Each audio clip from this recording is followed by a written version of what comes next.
What the Mum podcast. My name is Maria Newman and I will be your host. Every mum to be knows that as soon as she becomes a mum, her world will change forever. Everyone is keen to give you advice based on their own experiences. Other mums delight in sharing their horror stories so that new mums are better prepared for what might happen. The lack of sleep, feeling exhausted most of the time, living in bodies with even more wobbly bits and never having any privacy. But everyone's story is unique. Everyone's experience is personal. On this podcast, I will be sharing real stories told by mums like you and I about their experience of motherhood and how life changes when you become a mum. This podcast is about showing you that you're not alone. We may not be in the same boat, but we are experiencing a similar storm. I hope these stories will inspire you to do what you want, be who you want to be. Anything is possible if you really want it and if it is really important to you. If you want to find out more about me and who I am, check out my website, mummyinabreak.co.uk. However, for now, sit back, relax, and enjoy this podcast episode.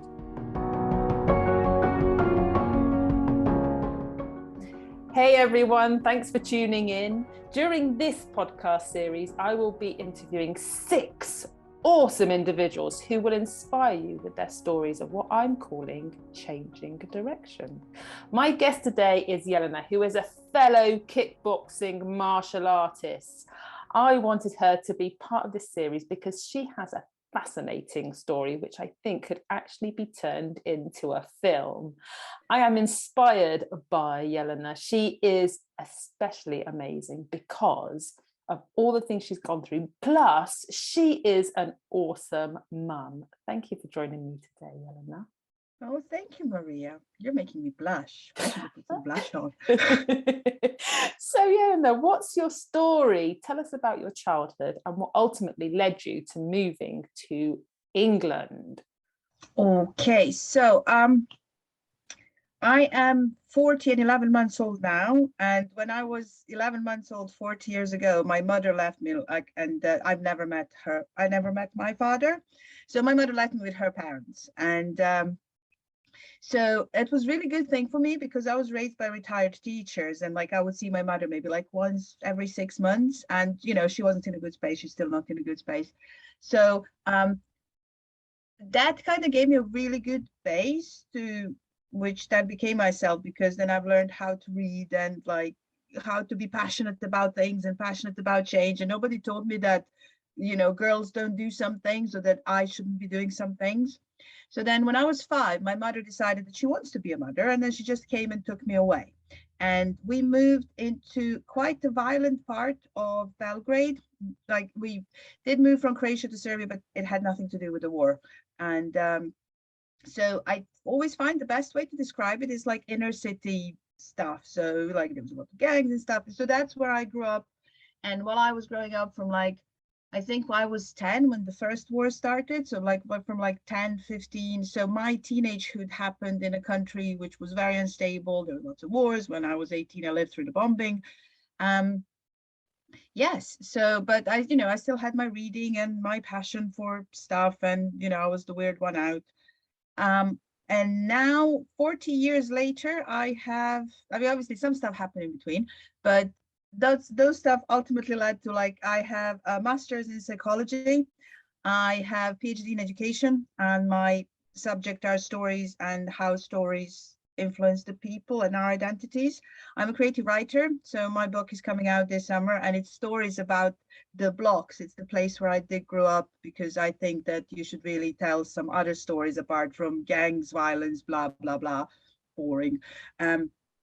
I'm my official job is I'm a violence prevention expert. So I work with people and I do research currently based on empowerment, self-defense, but also other interventions which help stop violence. What else am I doing? I'm doing some coaching on the side, like career coaching and like life coaching. And as you said, like I'm a martial artist. I've started when I was 40, and oh my God, I can't believe that I'm doing this still, but I am actually really proud of myself for doing it. Also, I'm a mother to objectively the most amazing 5-year-old which was ever there. So Yes, and I did struggle with my, I'm actually really glad to talk about it because I did struggle with my mother identity almost from the beginning because the birth was very hard. But I, especially recently, I came to peace with like, I am who I am and I can only be a good mom if I am who I am. And surprise, surprise, our relationship flourished. So yes. Oh, what led me to moving to England? Right. So I never met my father. My father lived, I knew that he lives in England. So then when I realized that I'm actually eligible for Irish passport, him being Irish, I was like, oh, okay, I'll get me a passport. So it was in 2009, I was 28. I was freshly like master's in psychology and thinking I don't want to find like a job in Serbia. So I had £200 to my name and I found a £2 ticket with Ryanair from like Budapest to Bristol. So I went on that and couch surfed for a week, met some lovely people, ended up living in Bristol for free for about a year or so due to, you know, just cooking, cleaning, doing stuff. And then I tried to meet my father. He didn't want to meet me. So I decided to make a PhD out of it because I thought it was really important to show other stories of people who weren't that successful in meeting their family members. And, you know, like not all family members are user friendly for meeting. And that was my lesson. Yeah. Yes. So it was in a bid to find your father and actually meet your father that brought you to England. And obviously you've been here for a long time. You stayed. I did stay. Yes. Well, I love Bristol. Bristol is just this amazing place. I think I came to Bristol because I lived in Leicester for a few years. And I was like, yeah, no. Yeah, Bristol is very, very special place for me. And yes, I didn't meet him, but I felt much freer and I felt like I found my space here and that I can be who I am because there I was 28, I was unmarried, I didn't have children. And I just, it wasn't the place for me because I got tired of being the weird one. And here, like I am me. So yeah. I'm going to pick up on that, the fact that you keep on calling yourself the weird one. Why do you think you're the weird one? Well, weird one in the sense of outlier. So like there aren't that many people who do what I did. So I was the odd one out in that sense. And in the blocks where I am from, so like there was 43 of us in a class and there was like maybe 2 of us who actually read books. And it just we had different priorities in life. So weird one in that sense that, yeah, I got used to being alone in what I'm doing quite a long. I didn't mind that. Like I can spend an afternoon with a book. I'm doing it still now. It's like still I don't know people who read as much as I do, but it was different. So yeah. And it's a good identity to have every now and then because it allows you to do things and then go like, oh, it's her, she can do it. So when I was I was a couch surfing ambassador for Serbia at one point. So like, do you know about couch surfing? Well, my interpretation is that you have no fixed address. You just are relying on people allowing you to stay on their couch. That's one of the definition, but this was a movement. This was like a website where you sign up and like you offer your couch. So like you're not charging for it, but there was a system of say references, verifications, you kind of know people are safe. And I think at one point I had like 10 people sleeping and they would only come for a few days because they were all like traveling. So I really wanted to travel and I was really poor. So I ended up couch surfing and hitchhiking. But so I would have guests too. And then they would come to the blocks and then I would drag them with me to a local cafe because I thought it's really important for the kids there to see that there is something else in life, like not just what there is there. And I could get away with it because, oh, it's her. She's the weird one. So, and yeah, it's good. It's a good part of identity to have. Like weird is good. So we all know when we become mums, it's really easy to lose your identity and who you are and what you stand for and try to be the same as everyone else and fit in. I'm thinking you didn't sign up to that. You signed up to, well, this is who I am and I'm going to take that with me into motherhood. So how did you do that? Well, I tried to sign up for it. I have to say, like I've joined the NCT group. I paid for hypnobirthing course. Like I did it all. Yes, it didn't work, but I did it all. And And then I had a situation because, like, as I said, it was quite a hard birth. It took about 36 hours. We stayed in a hospital for a long time. I had to have like double transfusion. So, um, and after that, when we left the hospital, I couldn't breastfeed because, like, my daughter was born on forceps, so she couldn't suck properly. And first there was that pressure, like pump, pump, pump, pump at all times. I hate that sound still. But then somebody who also became a mother at the same time asked me, am I sorry that my daughter will be stupid because I'm not breastfeeding? I'm like, I have a 2 3 week old, like, all I have all the hormones and everything. And I couldn't, like, now I would just be like, what? But at that point, kind of cuts you, doesn't it? Because you kind of expect it to know all of this.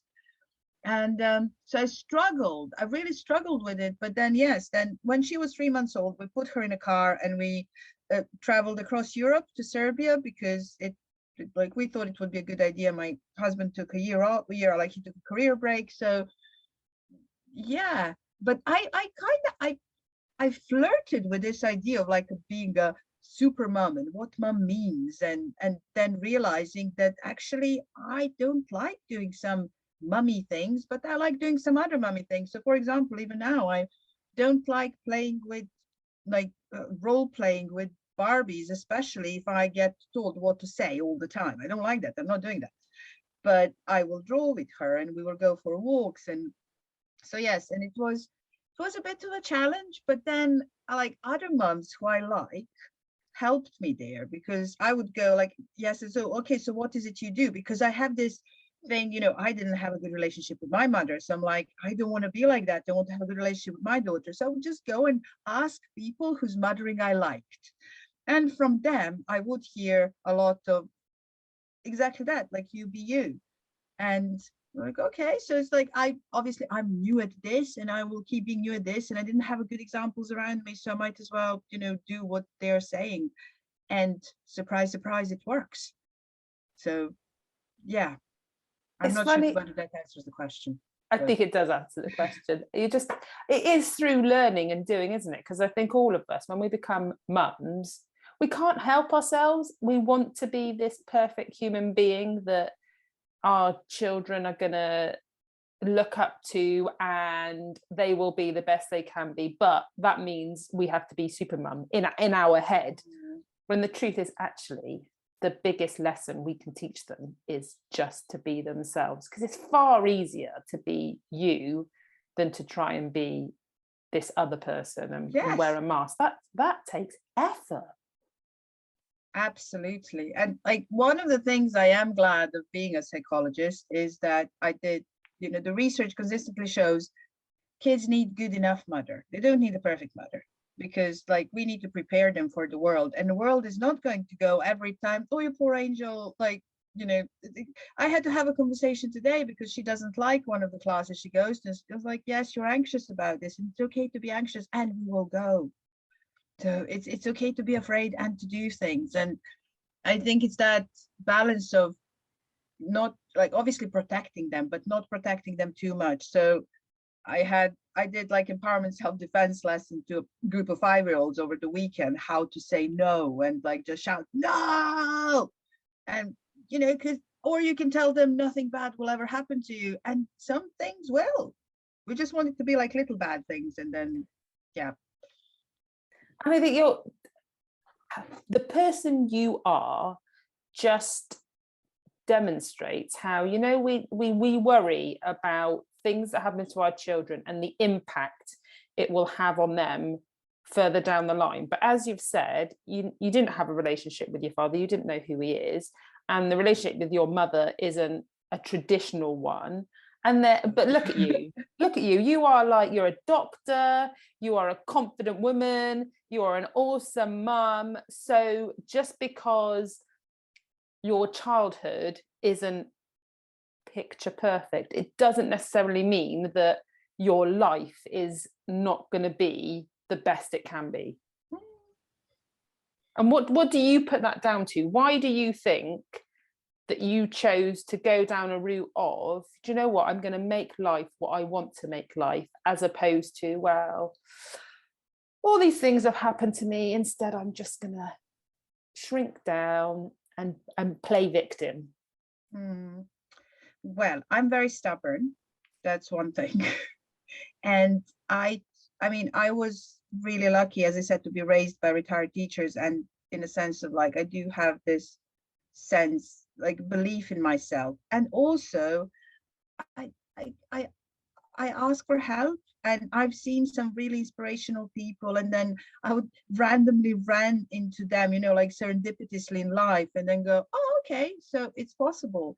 But and also I'm very impatient. So sitting around waiting for somebody to save me, it just, you know, I don't have that. I just genuinely don't have, like when you first start dating somebody, and then there's all this thing. I was like, oh, like, shall I send him a message, or like 3-4 hours waiting? Like, no, I'm not even good at that. So it and it's a lot of it is also down to having a permission to do so. And I feel like I did have a permission partly due to how I grew up, and partly due to my weird identities, like, go and play, see what happens. But, and yes, I always believe that, you should do your best. That's kind of, I think that's what we owe to ourselves and to the world too. It's like, what, go, and you should challenge yourself as well. Otherwise, this all sounds fine now, but when I came to England, so it's like, it was what, 20 years ago, I found a therapist because I was struggling with anxiety, I was struggling with panic attacks. I was much thinner and so much more unhappy because I tried so hard to be something, but not me. And it, that, surprise, surprise, didn't work. So it took me a long time to kind of come to the place where I'm quite comfortable with being myself. But it is like, yeah, so that faith in myself, and also asking help from people, and just going and chatting with them. And yeah. And I think that probably does come with age, doesn't it? As we get older, we care less about what other people think, and we care more about what we think and what we know to be the right thing to do for us and for our family. Absolutely. So, listen, it comes down to listening to your gut for me a lot, and then going with it and not knowing. And also, actually, there is another thing, because I grew up in such an unstable environment throughout the crisis. I'm quite, I wouldn't say comfortable and uncomfortable, but more comfortable than a lot of other people. Plus, when I was coming, I knew it was going to be better than what I'm leaving. So there is that good thing. So being exposed to quite a lot of traumas young actually does give you a good perspective on life. And I always said, like, as I know how bad it can get, that only means that it can only get as good from the other side, and I want to see that good. So that was my big thing too. And it's, during COVID, for example, a lot of people from Balkans, we shared that, and we're like, why are people panicking so much? Like, no one's shooting us. So it's, and it, this really give you a lovely perspective of life eventually.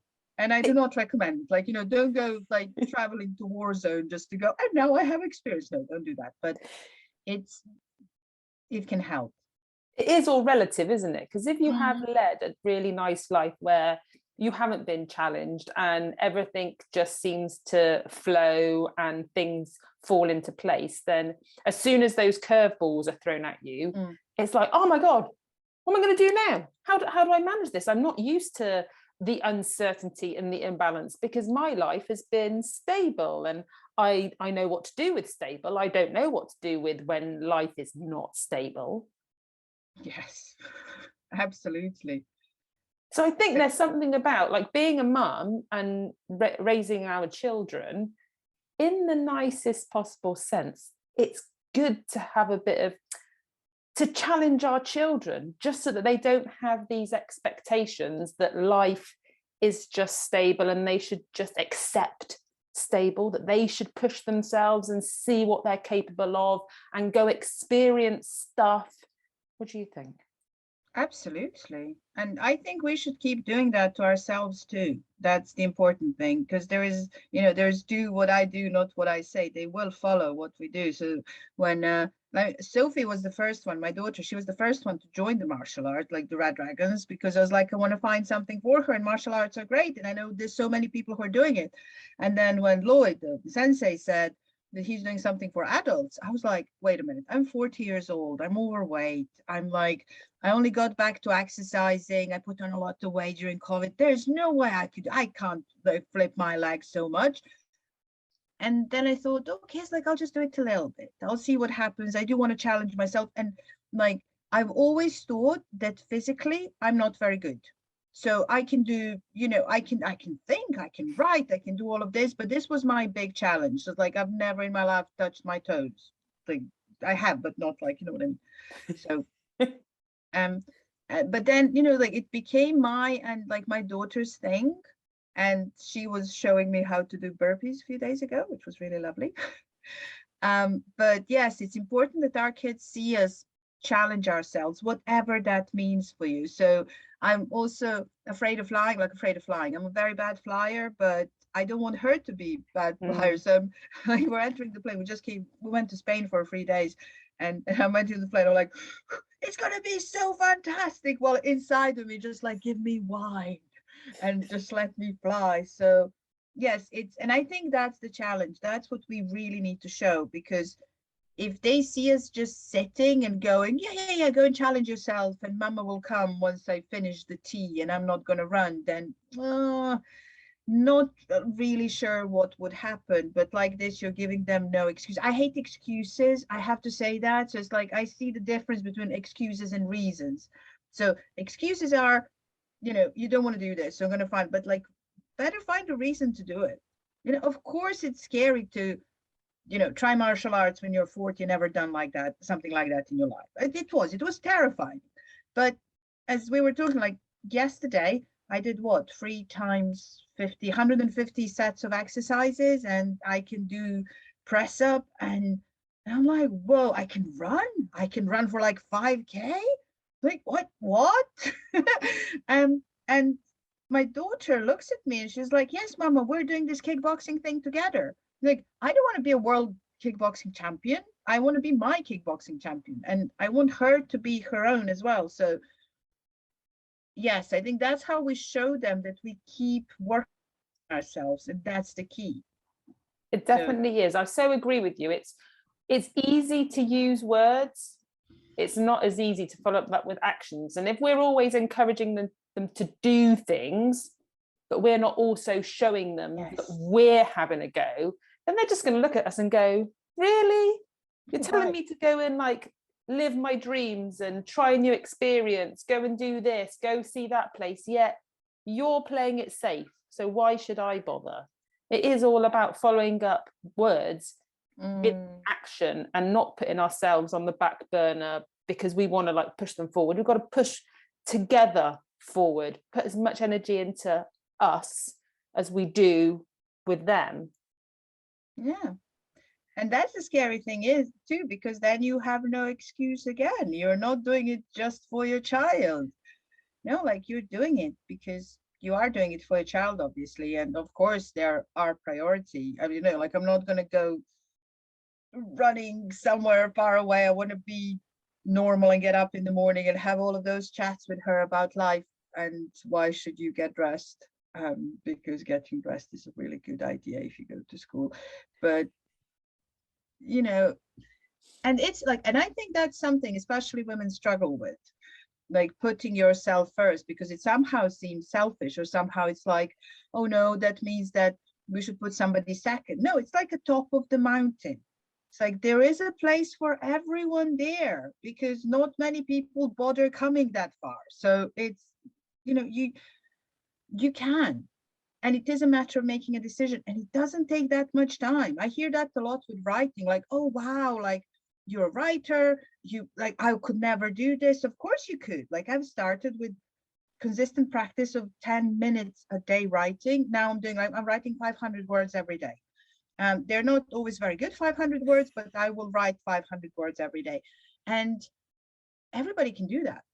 and I don't think I'm very good with words. Genuinely, I have ideas and I can do like plot twists, but words as such, I just got a critique from somebody in Serbia saying my language is horrible.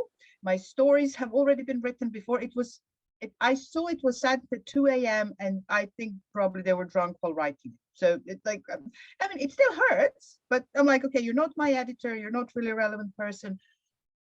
But, you know, it's a matter of practice. It's a matter of discipline. And yes, you can find 10-15 minutes to do that one thing you want to do.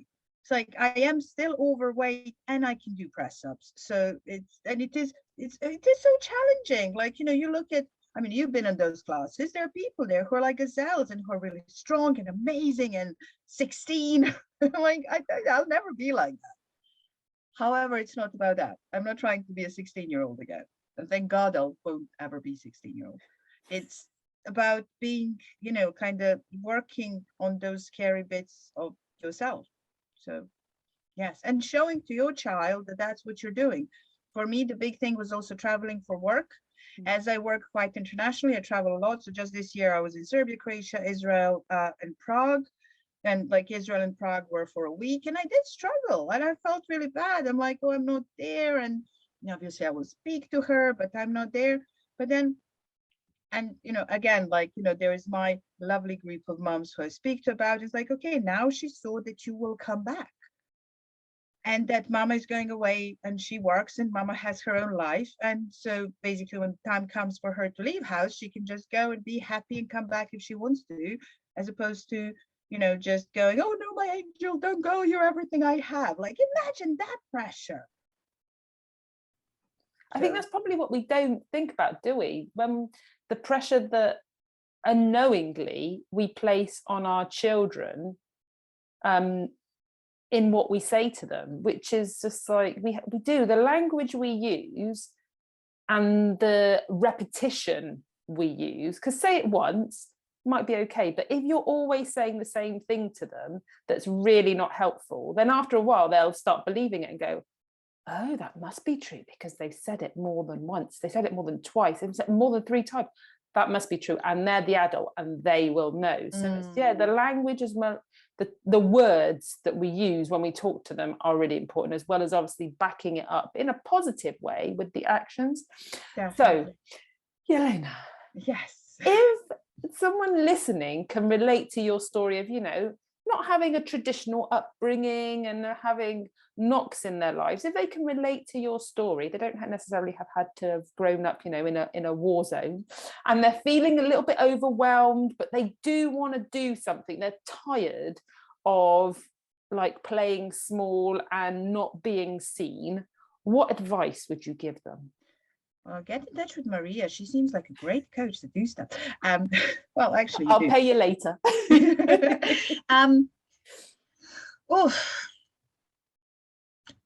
You know, I would talk to people, and it just says, like, you know, if your gut is telling you that that's what you want to do, then yes, you can do this. It's that, and what helps me is to write stuff out. I think outside, I think on the page quite a lot, and just get it out there. And also planning. You know, it's good, you know, it sounds quite simple, but it is like setting up the goals and then breaking those goals and going, okay, this is what I want to do, and start small.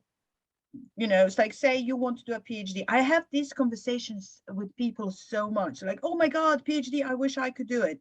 Okay, so how are you going to do it? It's, you know, it's 3 to 5 years of your life, but those 3 to 5 years will pass either way. You know, we're here. I mean, the oldest person I graduated with, Peggy, was 86 when she graduated. So yes. And like our cohort was between 28 and 86, whereas like, you know, it wasn't 86 and the other person was 40. It was like there were people in their 60s there. So, you know, if you think you want to do it, then you will be doing. So my next challenge will be, I'm going to say it publicly. So it's like, so it's now on the record. I want to do masters in creative writing from University of Bath. Bath Spa, just around the corner, because I think I need to work on my skill as a writer. So that's going to be my next thing. If it's just a diploma, I don't mind. I already have a PhD, so that's the thing. But breaking stuff down to small parts So it's that, like, PhD, where do I want to do it? What is it I want to do? Who can I speak to? It's like, talk to people. You would be so surprised about people around you and how much they can help you. And, if you just start some other conversations with them, just get it out there. And yes, did I say ask for help? Yeah, you And did previously, yeah. And my big learning, which is something I'm still remembering, is like that it's all about the journey, not destination. So it's what you learn on that journey. I spoke to somebody recently who had a tummy tuck, and they went for an operation, and they just sorted that like that, their body, their choice. You have to sleep upright for 2 weeks apparently after that.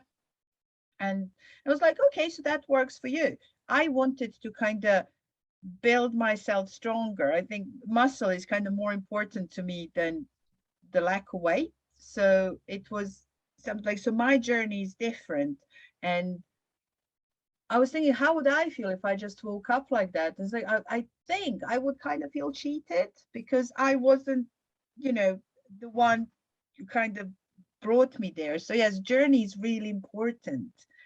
And, if you will get to your goal if you work hard to get there, you will. That's the way it is. But, it's like enjoying the ride.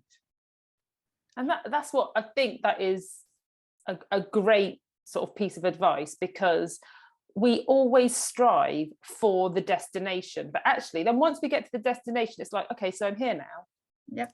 Now what's going to happen? Whereas if you enjoy the process, isn't it? Enjoy getting to where you are going, because life will feel so much better, and you'll remember what happened in you getting to your destination. You'll be present in the moment. You'll see things that actually, if you're rushing to get to the destination, you're going to miss so many things.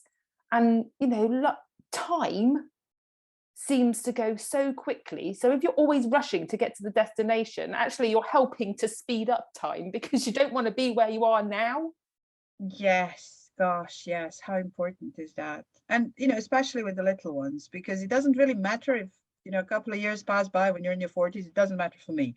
But it's that couple of years, like from 3 to 5, so many things happen and so much stuff changes. And, they're going to go to school, they're going to go do their own things in a minute. And, you're going to miss that.